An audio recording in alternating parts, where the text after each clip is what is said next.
Horas, Horas, Horas, Balige Academy dari tepian Danau Toba yang indah. Oke, kita membahas lagi ya tentang korupsi katanya 300 triliun, tetapi tuntutannya pun cuma 12 tahun ya, main-main ya. Harvey Muiz ini ya. JPU ini kok main-main, ini bagaimana ya ini JPU ini kerja. Katanya tuntutan apanya 300 triliun, tapi dituntut pun cuma 12 tahun. Harvey Muiz ini ya main-main nih, ini kayak padanya. Benar atau enggak ini? 300 triliun ini atau cuma post-truth? Ya. Saya bingung juga ini. Nah, apalagi JPU-nya, ketua JPU-nya adalah siapa? Ardhito Moardi ya. Ardhito Moardi ini juga ketua tim JPU pada saat kasus Jessica Kumala Wongso. Ya, JPU penipu rekayasa ya. Bagaimana Ardhito Moardi ini juga ya menyajikan bersama timnya itu video CCTV rekayasa bersama Sandi Andika, Sugi Carvalho, Haribo dan lainnya. Kerjasama mereka dengan Tito Karnavian dan Krishnamurti menyajikan video CCTV yang sudah kabur itu, yang dikabur-kaburkan, direkayasa oleh Muhammad Noel Azhar dan Christopher Harimanrianto. Nah, di sini ya, kalau benar ini kerugian negara ya, 300 triliun, kok bisa kalian main-main? Tuntutan cuma 12 tahun ya untuk orang sedemikian jahatnya yang telah merugikan negara 300 triliun. Apakah kalian main-main di sini? Ya, kerugian negara ya, hanya dua kemungkinannya, 300 triliun benar kerugian negara, tetapi kalian main-main, ada permainan dalam menuntut cuma 12 tahun, atau yang kedua 300 triliun itu adalah angka fantastis yang merupakan produk dari post-truth. Gitu loh. Karena saya tidak percaya ini dengan integritasnya si apa ini ya, Ardhito Moardi ini ya. Di sini dia mengatakan kasus Harvey Muiz. Kami menuntut agar majelis hakim menyatakan terdakwa Harvey Muiz terbukti secara sah dan meyakinkan melakukan tindak pidana korupsi dan tindak pidana pencucian uang. Berarti ada dua ya, berlapis. Ya, pidana korupsi dan pidana pencucian uang. Tapi penuntutan cuma 12 tahun. Ujar jaksa penuntut umum Kejaksaan Agung Ardhito Moardi ya, si jaksa penipu ini ya, kasus Jessica Kumala Wongso. Dalam sidang pembacaan tuntutan di Pengadilan Tipikor Jakarta Senin. Ya, terus di sini dikatakan ya, kemudian perbuatan Harvey dinilai telah mengakibatkan kerugian negara yang sangat besar, yaitu sejumlah 300 triliun, telah menguntungkan diri Harvey sebesar 210 miliar, serta Harvey berbelit-belit dalam memberikan keterangan di persidangan. Jadi inilah dia kan, menyebabkan kerugian negara 300 triliun, dituntut 12 tahun. Pak Prabowo bilang kemarin ya di pada saat berpidato 50 tahun kalau bisa. Tapi bagaimana 50 tahun Pak kalau Jaksa Agungnya Sanitiar Burhanuddin lewat bawahannya aja hanya menuntut 12 tahun.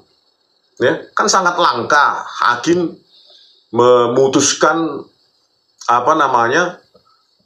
hukuman di luar dari ini tuntutan. Harusnya kan dimulai dari tuntutan yang sangat tinggi dong. Misalnya tuntutannya ya harus seumur hidup.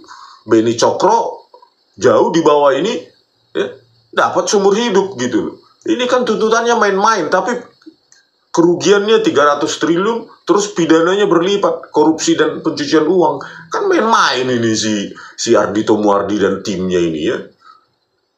Lagi track recordnya orang ini suka merekayasa ya, bekerja sama dengan Tito Karnavian dan Krishnamurti menyajikan video CCTV rekayasa yang sudah kabur-kabur itu dipandang sebagai fakta persidangan kan.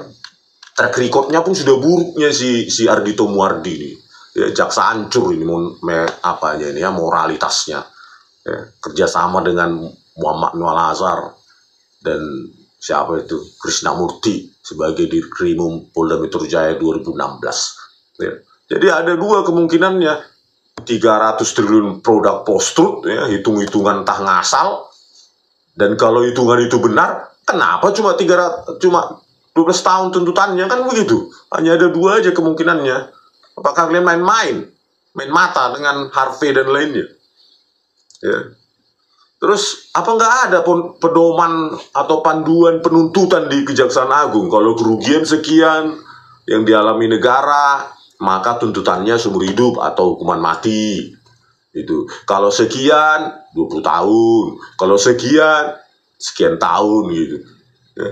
Jadi suka-sukanya Kejaksaan Agung ini ya, penuntutannya main-main, suka-suka mereka. Nggak tahu ada panduannya atau enggak, saya cari-cari nggak dapat. Apakah saya nggak dapat atau memang tidak ada panduan penuntutan bagi Jaksa Agung ini. Jadi supaya bisa mereka main-main ya kan dalam penuntutan itu, deal-deal di belakang gitu kan. Harusnya kan ada pedoman penuntutannya itu. Ya. Berikutnya juga Hakim Eko Arianto memutuskan cuma 6,5 tahun kepada orang ini.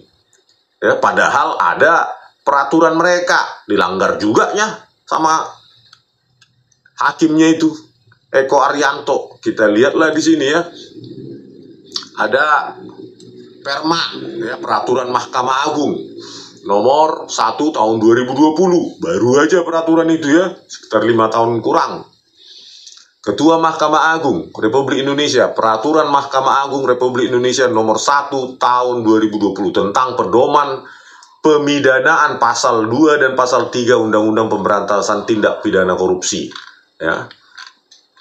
Ya, jadi di sini ada lampirannya, pedomannya, ada metriknya dia taruh di sini. Nah, inilah dia metriknya. Ya, matriks rentang penjatuhan pidana kerugian negara, ya, kolom sebelah kiri. Kategori paling berat lebih dari 100 miliar. Penjara 16 sampai 20 tahun atau seumur hidup. Denda 800 juta rupiah sampai dengan 1 miliar. Terus di sini kalau kesalahannya atau dampak dan keuntungan tinggi, kalau sedang 13 sampai 16 tahun, kalau rendah 10 sampai 13 tahun. Tapi Eko Arianto tidak mengikuti pedoman pemidanaan dari Perma ini nomor 1 tahun 2020. Jadi suka-sukanya hakim ini juga sudah dikasih pedoman pun sama Mahkamah Agung, dilanggar juga sama dia. Ya. Ini kategori paling berat. Kategori berat lebih dari 20 miliar. Kalau tadi lebih dari 100 miliar. Sama ya, kesalahannya untuk tinggi 13 sampai 16 tahun, ini 10 sampai 13 tahun. Ya, terus kalau kesalahan rendah 8 sampai 10 tahun, berikut dengan denda dan segala macamnya. Tetapi ya itulah Eko Arianto dengan enteng, ya. Oke, 6,5 tahun, suka-sukaku. Ada Perma. Kalau ditanyakan mungkin sama Eko Arianto ini, ada Perma, peraturan Mahkamah Agung tentang apa, panduan pemidanaan, ya, Perma nomor 1 tahun 2020. Nggak tahu aku, nggak mau tahu aku. Kan begitu aja alasannya Eko Arianto. Padahal di sini jelas 16 sampai 20 tahun atau seumur hidup. Ya. Mungkin dia berpikir begini, jaksa aja menuntutnya cuma 12 tahun. Masa ku pidana dia 16 sampai 20 tahun? Ya kan? Jaksanya lah salah. Kenapa dia tuntut cuma 12 tahun? Kata si Eko Arianto. Ya. Si ketua tim jaksa penuntut umumnya Ardhito Muhardi, ya sudah main-main dia kan. Sok-sokan dia penuntutannya pidana korupsi, pencucian uang. Pada saat tuntutan hukumannya cuma 12 tahun, main-main. Ya. Luar biasa hukum-hukum orang-orang yang bermain di hukum ini ya. Suka-sukanya pokoknya.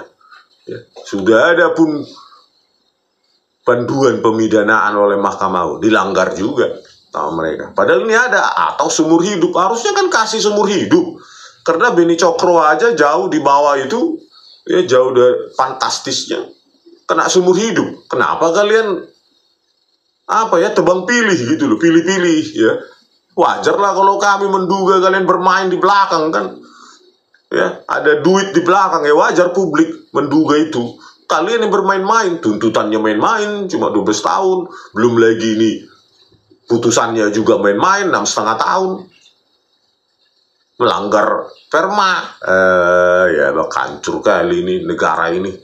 Ya, jadi ini memberikan pesan kepada masyarakat, semakin ayo berlomba-lombalah korupsi, membuat negara rugi makin ratusan triliun, ya, maka tuntutannya makin ringan dan hukumannya pun makin ringan.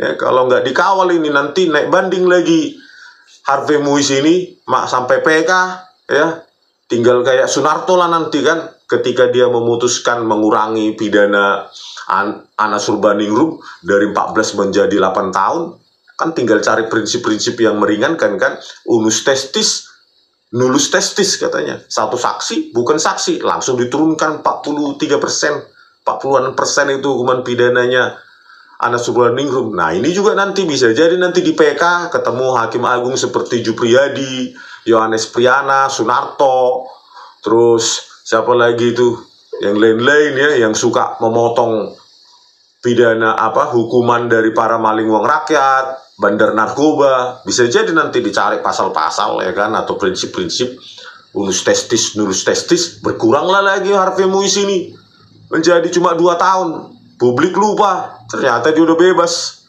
Ya, katanya korupsi adalah kejahatan luar biasa, cuma di mulut. Buktinya bisa dia persyaratan bebas bersyarat. Ya, parole. Ya. Jadi keputusannya ini sudah sangat ringan, tidak diikat juga misalnya tanpa bisa dia bebas bersyarat. Enggak. Bisa aja dia nanti parole gitu. Bebas bersyarat. Bayangkanlah, potong remisi-remisi sambil menunggu remisi nanti Harvey Muiz ini tinggal mengajukan PK, lihat apanya kan, Hakim Agungnya yang suka memotong hukuman-hukuman para maling uang rakyat, si ini, gampang itu. Nanti seperti Sunarto kan, cari prinsip-prinsip unus testis, nullus testis. Carilah prinsip-prinsip itu, kurangi lagi 40%, 6,5 tahun kurangi 40%, berarti dikurangi 2,5 tahun, tinggal 4,5 tahun, remisi 2 tahun. Ya, jadi nanti 2 tahun ke depan sudah keluar ini orang, keluar tuh barang. Ya, publik lupa, bagaimana mungkin 2 tahun publik Indonesia kan amnesianya sangat cepat ya, sangat cepat lupa. Jadi dalam setengah tahun ke depan pun sudah lupanya publik ini, nggak usah bulan depan pun udah lupa ya. Nah, ingatan publik yang gampang amnesia inilah yang dimanfaatkan ya, dimainkan gitu ya. Jadi dalam 1-2 tahun ke depan Harvey Muiz ini sudah enjoy life ya, di luar negeri dan segala macam, padahal katanya negara dirugikan 300 triliun. Harusnya kan miskinkan semua hartanya, habiskan gitu loh, sampai dia miskin gitu loh. Ya, dendanya pun denda main-main. Ya. Harusnya kan miskinkan dia sehingga orang lain takut, nanti begitu ketangkap kan langsung miskin dia. Ya, takut mereka miskin, nggak bisa nyewa private jet lagi gitu loh. Merugikan uang negara, hukumannya main-main, dendanya main-main. Tapi ketika waktu berita dulu ditangkapnya Harvey Muiz 271 triliun, terus nanti berjalannya waktu persidangan naik lagi 300 triliun, tapi tuntutannya main-main dan hukumannya pun lebih main-main, 6,5 tahun, meskipun ada peraturan Mahkamah Agung untuk panduan pemidanaan Perma nomor 1 2020. Kan semua aturan itu semua mereka langgar. Luar biasa ini, tuntutan main-main, hukumannya main-main, nanti boleh remisi, boleh lagi parole, ya bebas bersyarat. Banyak sekali tuh mantan maling uang rakyat itu dapat pembebasan bersyarat.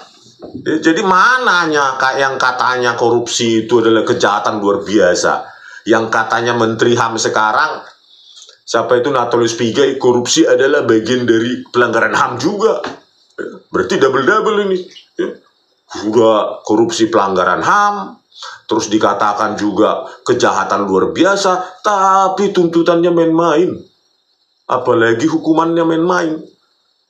Jadi rakyat cuma disuguhkan tontonan atau show sidang yang seperti hebat ya. Ardhito Moardi itu seperti hebat dalam persidangan kalau kita ikuti Harvey Muiz itu, tapi tuntutannya 12 tahun. Itu kan cuma sandiwara ya, sandiwara berbayar ya. Terus hakimnya juga seolah-olah kritis, tanya sana, tanya sini, bla bla bla bla bla bla. Ceng, 6,5 tahun.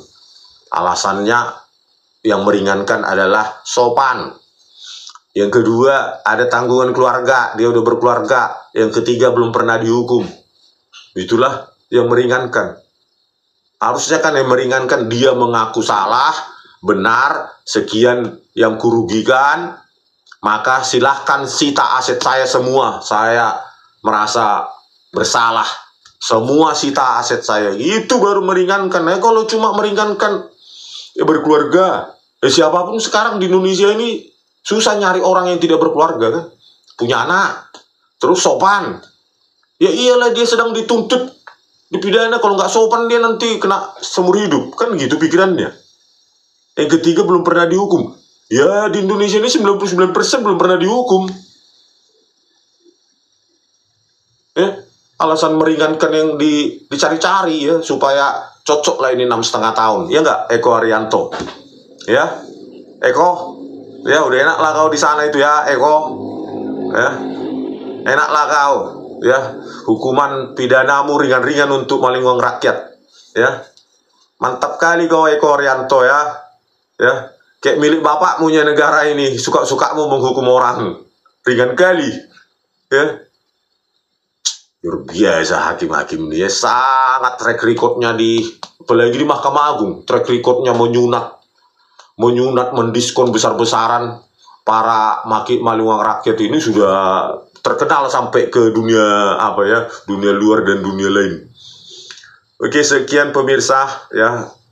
Kita amatilah ya kekonyolan sistem peradilan hukum di Indonesia ini. Kita sudah teriakkan juga ke pemerintahan Prabowo Subianto, nggak ada aksi. Ya mungkin kita tinggal tertawakan aja ya. Ya, apalagi yang bisa kita perbuat. Oke, sampai jumpa di video kami selanjutnya. Horas.